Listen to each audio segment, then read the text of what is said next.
이건 오늘 실패 결국은. 이제 본론으로 넘어가겠습니다. 제가 첫 시간에 한 3, 40분을 왜 이렇게 길게 말씀을 드렸냐면요. 여러분들이 내가 왜 경영을 해야 되고 왜 내가 경영에서 시청 노트를 써야 되는지를 동기부여나 의미가 없이 쓰기 시작하면은요. 첫 번째, 포기를 쉽게 하십니다. 이 1년 가셔야 되거든요. 그러니까 안 하시게 돼요. 이게 아마 여러분들이 쉽지가 않습니다. 근데 내가 왜 경영에서 시청 노트를 써야 되는지를 정확히 아시는 분은요. 하지 말라고 합니다. 근데 제가 그에 대한 이유를 한 30분 동안 장하게 설명을 드렸어요. 기록의 중요성 잊지 마십시오. 꼭 그런 시대가 옵니다. 이미 왔습니다. 농산물을 단순 생산에 대한 품질로 승부하는 시대는 지났어요. 우리가 이런 말을 하잖아요. 생산의 시대는 끝났다. 무슨 시대다? 판매의 시대다라는 말을 합니다. 근데 판매를 하기 위해서는 경영이라는 걸 하셔야 돼요. 왜? 효율성을 높이기 위해서. 이렇게 얘기가 되는 거죠. 어떻게 쓰실래요? 쓰실래요? 안 쓰실래요? 쓰실래요? 협박도 아니고 내가 지금 이게 전류하고 농기세타나 우리 장 선생님을 위해서 하는 게 아니라 누굴 위해서? 나를 위해서 쓰라는데 내가 부탁을 지금 하잖아요. 자, 쓰시겠습니까? 네. 안 쓰시는 분 어떡할까요, 제가? 시켜요. 그럴 수는 없고, 여러분, 나 자신을 위해 쓰는 거기 때문에 꼭 쓰세요. 무조건 쓰십시오. 그럼 변화가 올 겁니다. 아시겠죠? 자, 시작을 한번 해보겠습니다. 그리 어렵지가 않아요. 자, 넘어가고 되거든요. 설명드렸고, 자, 혁신과 변화를 말씀을 드리는데, 혁신과 변화의 차이는 뭐냐면요, 둘 다 바꾸는 겁니다. 맞죠? 변화도 바꾸는 거고, 혁신도 바꾸는 거예요. 근데 다른 점이 있습니다. 어떤 게 다를까요? 생각하고 실천이요. 어떤 게? 혁신은 네. 생각이고 네. 변화는 실천. 아, 예. 선생님 하나 드릴게요. 이거는 안 드리면 안 될 것 같아.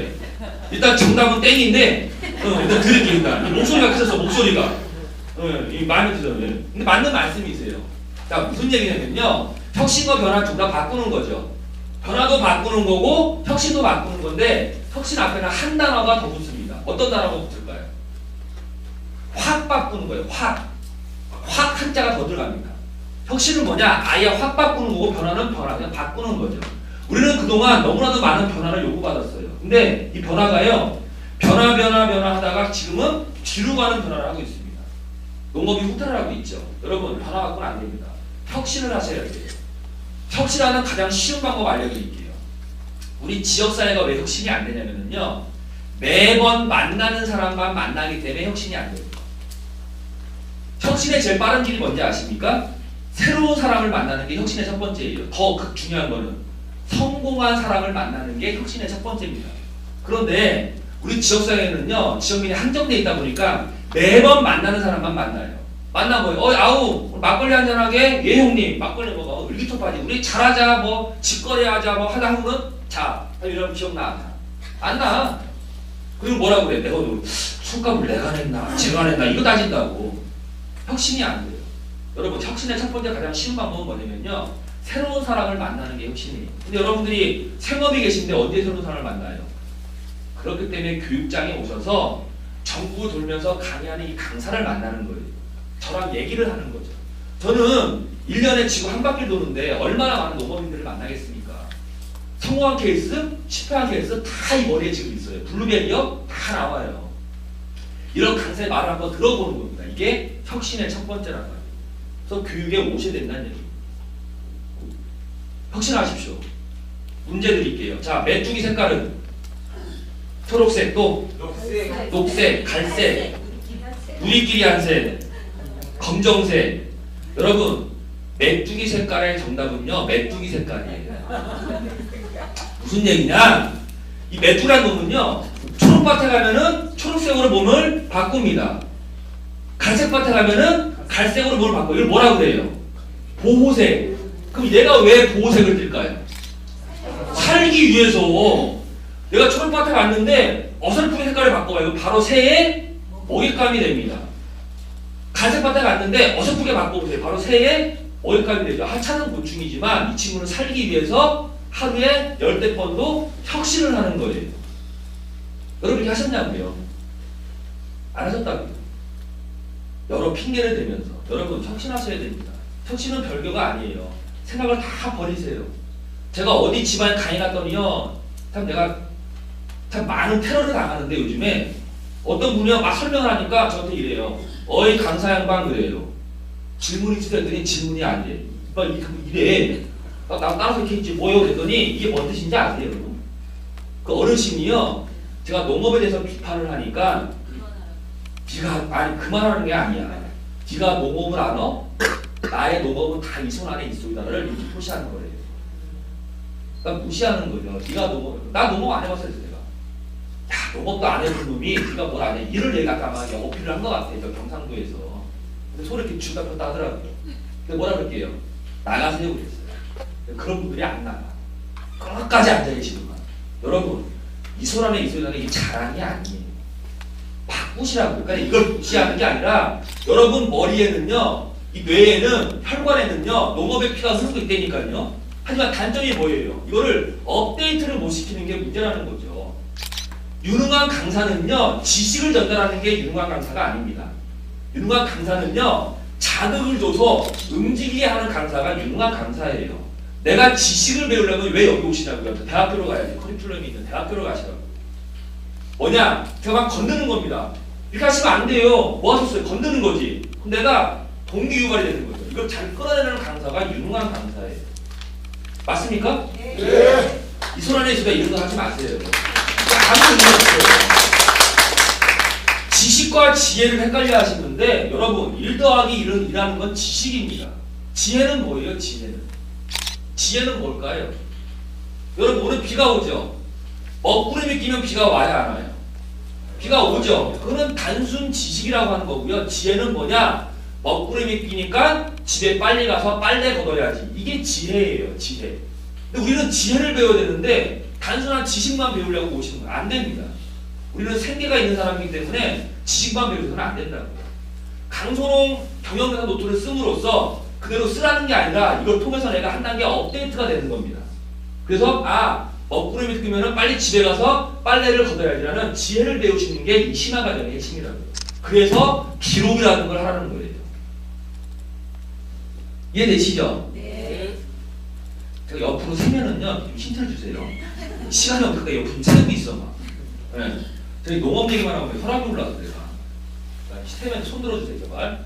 밖에 많아. 자, 강선홍 한번 읽어볼게요. 교환 한번 읽어보겠습니다. 자, 강선홍이란 보조금에 의존하지 않고 농가 자립 역량과 경쟁력 강화를 통해 지속적으로 성장할 수 있는 농업 경영체를 만드는 전략. 이해되십니까? 네. 됐어요? 좀 어렵죠? 다른 게 아니라 그동안 주먹구구식으로 운영했던 농업 운영을 체계화하고 구체화시키는 기업의 경영으로 바꾸자라는 게 강선홍이에요. 기업의 경영 시스템. 기업. 그게 강선홍의 핵심입니다. 그래서 경영이라는 걸 배우시는 거예요. 제가 볼 때 이 보조금인데 여러분 쥐약이에요. 쥐약. 혹시 동의하십니까? 네. 이 보조금이 여러분 치료제가 되는 게 아니라 진통제 역할을 그동안 30-40년간 해왔습니다. 그러다 보니까 죽을만 하면 한 번 빵, 죽을만 하면 빵. 그리고 우리가 자립도가 없어진 거예요. 그 농업에서 힘들어진 거예요. 여러분 보조금에 의존하지 마세요. 어디 갔더니 이런 표현을 써요. 보조금 킬러라는 말을 씁니다. 여기도 계시죠 지금?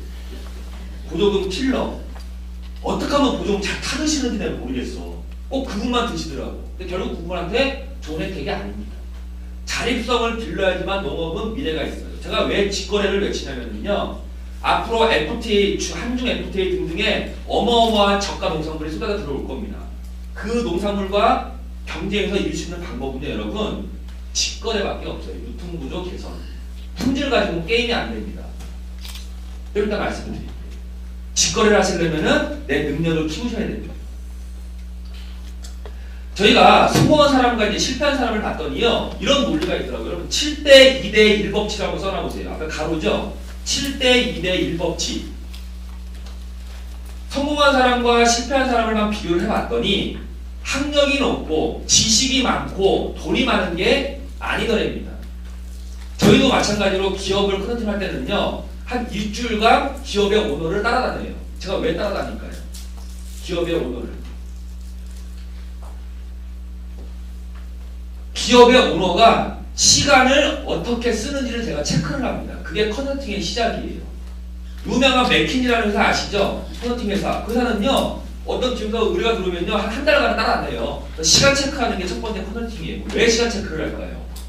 시간을 잘 쓰는 사람과 시간을 잘 못 쓰는 사람의 결과물이 어마어마하게 바뀌기 때문이에요. 다시 말해서 성공한 사람과 실패한 사람한테 둘 다 똑같이 시간은 할애가 됩니다. 맞죠? 세상에서 제일 공평한 게 뭐예요?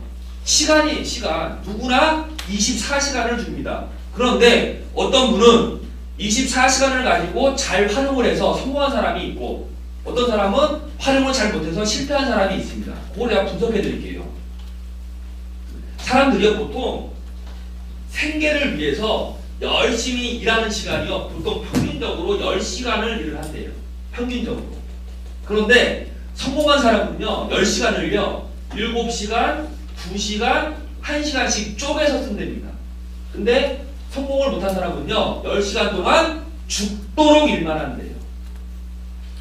몸 아프도록 죽도록 일만 한답니다. 자, 그러면은 성공한 사람이 왜 나눴을까 한번 볼게요. 7시간은 뭐냐면요. 10시간 쓰듯이 내 생계를 위해서 열심히 7시간 동안 일을 하십시오. 2시간은 뭘까요? 2시간. 2시간은 오늘 이런 자리예요. 나의 미래를 위해서 자기 개발하는데 2시간을 쓴답니다. 그리고 1시간은 뭘까요? 잘 하고 있는지 못하고 있는지를 점검하는 시간을 갖는답니다. 정리하면은 똑같이 10시간 동안 일을 하는데 성공한 사람은 7시간은 생계를 위해서 열심히 일을 하시고 2시간은 자기 개발, 미래를 위해서 자기 개발하는데 2시간을 쓴답니다. 그리고 1시간은 꼭 점검의 시간을 갖는데요. 잘 가고 있는지 못 가고 있는지. 그런데 일 못하는 사람은 10시간 동안 죽도록 일만 한대요. 더 웃긴 건 뭔지 아십니까? 7시간보다 10시간 동안 더 3시간 더 일을 많이 하죠. 그러면 이론적으로 성과가 더 많이 나겠죠. 근데 반대됩니다. 성과가 더 안 난대요. 이런 내용 여러분들이 매스컴 통해서 많이 보셨을 거예요. 직원들의 복지를 향상했더니 생산 비율이 30% 올랐다. 이런 말 들어본 적 있습니까? 네. 어떤 논리일까요? 다 이런 논리예요. 여러분들이요, 열심히 일하시는 건 좀, 이제 열심히 일하시면 안 되고 잘 하셔야 돼요, 이런 거. 근데 7대 2대 1로 한번 시간을 쪼개서 보십시오. 그러면은 지금은 힘들지언정 3년 뒤에는 저랑 같이 몰디브가 계시는 거예요. 그렇게 해서는 10시간 열심히만 하시면 안 된다는 거예요. 7시간은 열심히 하시고 2시간은 공부하시고 1시간은 점검의 시간을 갖는 거죠. 오늘 2시간을 저랑 하기 위해서 이 멀리 오신 거예요. 여러분들은 성공자입니다. 자, 이런 내용이겠죠? 시간을 어떻게 사용하는 것이 중요합니다. 시간이 많다고 해서 성공하는 것은 거짓말이에요. 같이 주어진 시간을 어떻게 잘 활용하냐에 따라서 성공과 실패가 갈림길에 걸립니다. 저희가 왜 이 경영력 노트를 쓰라고 하냐면요. 제가 농가를 방문을 굉장히 많이 해요. 근데 방문을 해보면은요. 참 재밌더라고요. 선생님, 저희 농장에 한번 꼭 와주세요. 그럼 제가 갑니다. 그러면은 선생님, 제가 사실은요. 뭐를 하려고 하는데 이것도 안 되고 저것도 안 되고 하여튼 다 안 돼요. 좀 알려주세요. 이런 거 저는 질문을 많이 해요. 근데 맨 처음에 뭐라고 하는지 아십니까? 알겠습니다. 그동안 하신 거에 대한 거를 좀 보여주세요. 제가 역제하를 해요. 뭐라는지 아십니까? 없어요. 그래요. 두 가지입니다. 지금부터 할 거래요. 또 하나 머릿속에 있대요. 그러니까 써보라고 그래요. 그러면 A4지 반장을 못 채우세요. 무슨 일? 이게 현실이에요. 여러분. 현실 맞죠? 이게 현실이에요. 근데 농장 가봤더니 그래요. 기록이 없어요. 기록이. 자, 컨설팅을 해주려면요. 기록을 보고 제가 비교를 해야 될 거 아닙니까? 경영이 잘하고 있는지 안 하고 있는지. 머릿속에 있는 거는요 한번 걸러서 나온다니까요. 잘하고 있지 본인 입장에서는. 근데 그거는 신빙성이 떨어진다고요. 근데 보다라면 경영 기록지가 없어요. 머릿속에 있답니다. 안 됩니다. 이 노트를 여태까지 안 쓰신 분들도요 희망을 버리지 마세요. 2015년도에 써놓으시잖아요. 그러면 내년 2016년도에 작년 데이터를 비교할 수 있는 근거 자료가 되는 거예요. 그래서 내년에 저를 만나면은 제가 2015년에 썼더니 이런 경영 계획이었으나 올해는 이렇게 해보려 합니다. 그럼 제가 컨설팅을 해드릴 수가 있다는 얘기입니다. 하지만 머리만 있는 걸 갖고 있는데 저희는 절대 못해요. 저희는 컨설팅을 하는 사람들이 마법사가 절대 아니라는 얘기죠. 2013년도에 나의 농장 경영 적어놓고 2014년도 그리고 올해에 대한 경영 계획을 잡으시는 겁니다. 이거를 데이터베이스라고 해요. 데이터베이스, DB 관리. 근데 농장 우리 농업이 잘 안 되는 게 이 DB 관리입니다. 다 머릿속에만 있대요. 머릿속에 있는 거는 절대 DB화가 안 됩니다. 다시 말씀드려서 여러분들이 갖고 있는 정보를 활용하시려면요, 그 정보가 컴퓨터 안으로 들어가 있어야지만 그 정보는 살아있는 정보가 돼요. 이해하십니까? 무슨 얘기냐면요, 내 고객 정보가 있어요. 저희는 어디에 있어요? 머리 아니면 핸드폰 아니면 또 어디? 컴퓨터예요. 달력지. 컴퓨터예요. 큰 달력 있죠? 우리 농업에 가면은 달력지 짠하면 그 뒤에 고객 명단 써있어야지만. 이런 고객은요, 고객 정보는 죽은 DB라고 해요. 죽은 DB. 왜? 활용 가치가 없기 때문에. 그런데 고객 정보, 김석, 전화번호, 주소, 매월 7, 8월에 사과 2박스 사먹는다. 이 정보가 컴퓨터 안에 있지 않습니까? 그러면 분석이 돼요. 분석이 되면은 경영이 이루어집니다. 그래서 컴퓨터 안으로 넣으라는 거예요. 여러분 혹시 컴퓨터 교육 받아보셨나요? 엑셀 같은 거. 그게 왜 교육시키냐면요, 정보를 제발 컴퓨터 안으로 넣으라고 해서 우리가 알려드리는 겁니다. 근데 그 작업을 안 하시더라고요. 다 머릿속에만 있대요. 안 됩니다. 선진국의 3대, 4대가 이어가는 장수하는 기업의 특징이 뭔지 아십니까, 여러분? 우리나라는 한 대를 이겨넘지를 못해요. 맞죠? 심지어는 기업이요, 2년을 못 넘어요. 근데 미국이나 일본 가면은 막 3대째 150년 동안 가업을 이어갑니다. 그 특징이 뭔지 아십니까? 우리는 돈을 벌려면요, 아들한테 가업을 인계할 때 건물과 돈을 물려줘요. 맞죠? 또 얘도 열받네. 갑자기 대한항공의 그 프로그램 떠오르잖아요. 20 항소심하다면 지금도. 그러니까 주제를 모르는 거야, 이게. 지가 경탄지를 몰라. 왜? 돈과 이런 걸 받았으니까 아빠한테. 제가 그런 사람 뭐라고 하면은요, 장애인 그래요. 장애인. 무슨 장애인? 정신장애인. 머리가 장애란 얘기예요. 그 사람들. 불쌍한 사람들이에요. 여러분 욕하지 마세요. 불쌍한 애예요, 그 사람. 얼마나 불쌍합니까? 땅콩 껍질 안 깠다고는 비행기 돌려버렸으니 이게 얼마나 불쌍해요.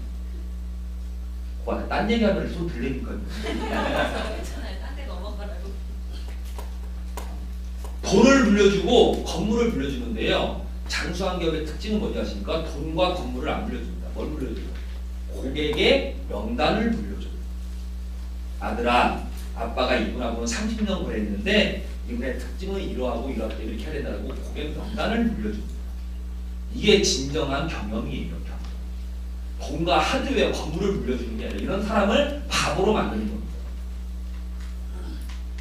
여러분들 자식분한테 돈이나 집 물려주지 마세요. 아시겠죠? 저한테 주세요. 저한테. 제가 잘 키운 자신이 있습니다. 아시겠죠? 자, 여러분 꼭 기록을 하십시오. 경영계획은 바로 수립되는 것이 아니라 전년도, 전전년도의 데이터를 가지고 올해의 경영계획을 세우는 게